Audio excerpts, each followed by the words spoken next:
या कुचकामी प्रशासनाचा जाहीर निषेध असो,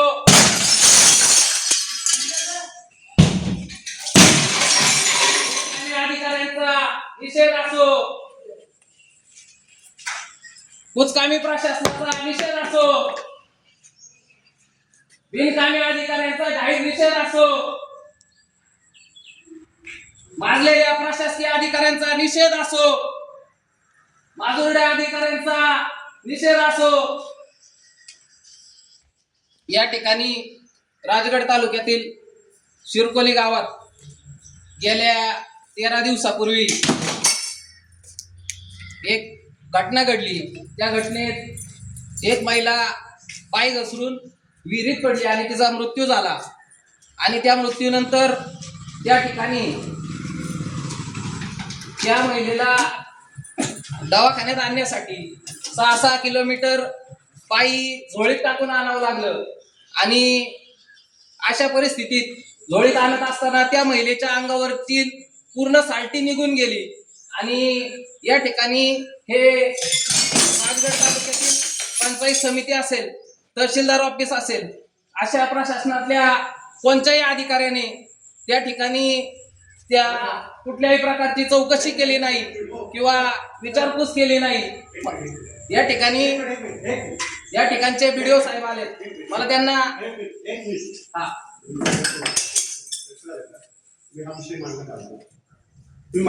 साहेब आम्ही प्रत्येक प्रश्न मांडायचे का तुमच्या रेकॉर्डिंग बंद करू नको साहेब। मला लाईव्ह मध्ये उत्तर द्या तुम्ही। 13 दिवस झाले तुमच्या प्रशासनातला एक तरी अधिकारी गेला म्हणजे राजगड तालुक्यात कुठल्याही प्रकारची आपत्ती घडली तर तुमच्यापर्यंत पोलीस स्टेशनला कंप्लेंट झाली साहेब। तुमच्या प्रशासनातल्या कोणत्या विभागाने त्या ठिकाणी माझी त्या दिवशीची फेसबुक पोस्ट आहे, पाणी पुरवठा विभागाने आपले अधिकारी त्या ठिकाणी गेले होते, तुम्ही त्या ठिकाणी काय माझा अर्ज आहे तुमच्याकडे 4-4 वर्षाचे अर्ज आहे, एवढा घट्टा घेऊन आलोय। तुमच्या पंचायत समितीने काय नियोजन केलं त्या ठिकाणी?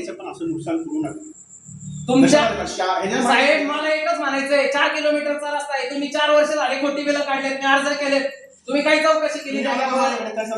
मी एकदा येऊन गेलो, तुम्ही मला इथं त्या मॅडम पाशी बसवलं, त्या मॅडमनी काय उत्तर दिली त्यांची आणि आम्हाला पाठवून दिलं, म्हणजे असं चालतं का साहेब? परत यायचं म्हणजे मी 4 वर्ष झाले, माझ्याकडे तुमच्या किती पोच आहेत ते बघा,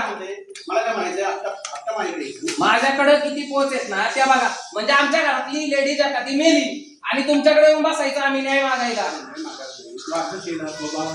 ती महिला विहिरीत पडली, तुम्हाला तुमच्या कानावर ही घटना नाहीये का?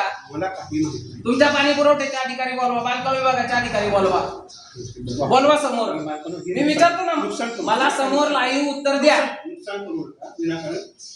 मला समोर लाईव्ह करायचं, या लाईव्ह करायचं अधिकाऱ्यांना बोलवा। कोण म्हणलं कसं करता मला लेखी द्या, लेखी द्या, लगेच बंद करतो मी लाईव्ह मध्ये केलंय, मला लेखी द्या की तुम्हाला लाईव्ह करता येत नाही, मी बंद असं नुकसान करता येत नाही शासकीय प्रॉपर्टी। हा मला माहिती आहे, माझ्यावर गुन्हा होईल, एक गुन्हा होईल माझ्यावर, पण वेल्हे तालुक्यातल्या या सगळ्या जनतेसाठी तुम्ही काय नाही देताय? मग काय करायचं? पोलिसांना हा या पोलिसांना बोलून राहू दे, गुन्हा लागतो माझ्यावर, बाहेर सांगा।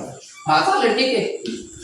माजुरड्या अधिकाऱ्यांचा निषेध असो, यांचं असं वक्तव्य आहे आता की तुम्ही असं आमच्याकडे यायला पाहिजे नव्हतं, 13 दिवसात तुम्ही आमच्याकडे आले नाही।